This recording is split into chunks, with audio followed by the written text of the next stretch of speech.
చూస్తే తెలంగాణ నీటిపారుదల శాఖ మాజీ ఈఎన్సీ మురళీధర్ రావు అరెస్ట్ అయ్యారు. ఆదాయానికి మించి ఆస్తులుండడంతో మురళీధర్ రావు నివాసంతో పాటు 11 ప్రదేశాల్లో ఏసీబీ అధికారులు సోదాలు నిర్వహించారు. హైదరాబాద్ లో భారీ ఎత్తున ఆస్తులు కూడబెట్టినట్లు గుర్తించారు. వీటితో పాటు జహీరాబాద్ లోని 2 కిలోవాట్ల సోలార్ విద్యుత్ ప్రాజెక్ట్ మురళీధర్ రావుకు ఉన్నట్లు సోదాల్లో తేలింది.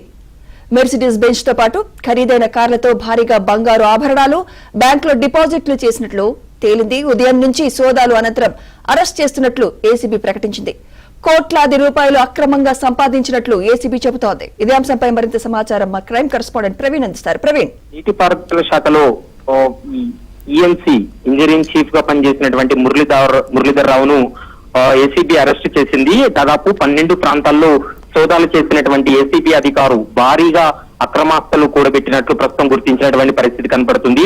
ఆదాయానికి మించినటువంటి ఆస్తులు పెట్టాడనేటువంటి అభియోగాలతోటే మురళీధర్ను అరెస్ట్ చేసి జ్యుడిషియల్ కూడా తరలించినటువంటి పరిస్థితి కనపడుతుంది. ముఖ్యంగా 12 ప్రాంతాల్లో సోదాలు చేసినటువంటి సమయంలో మురళీధర్ రావుతో పాటు అతని కుటుంబ సభ్యులు మరోవైపు బంధువుల ఇళ్లలో సోదాలు చేసి భారీగా స్థిరాస్తులను కూడా గుర్తించినటువంటి పరిస్థితి కనపడుతుంది. ఇందులో ముఖ్యంగా కొండాపూర్లోని ఒక విల్లా, బంజారా హిల్స్, యూసఫ్గూడ, బేగంపేట్, కోకాపేటలో పాటలున్నట్లు గుర్తించారు. మరోవైపు మురళీధర్ రావుకు కరీంనగర్, హైదరాబాద్ లో కమర్షియల్ బిల్డింగ్స్ కూడా ఉన్నట్లు గుర్తించడం జరిగింది.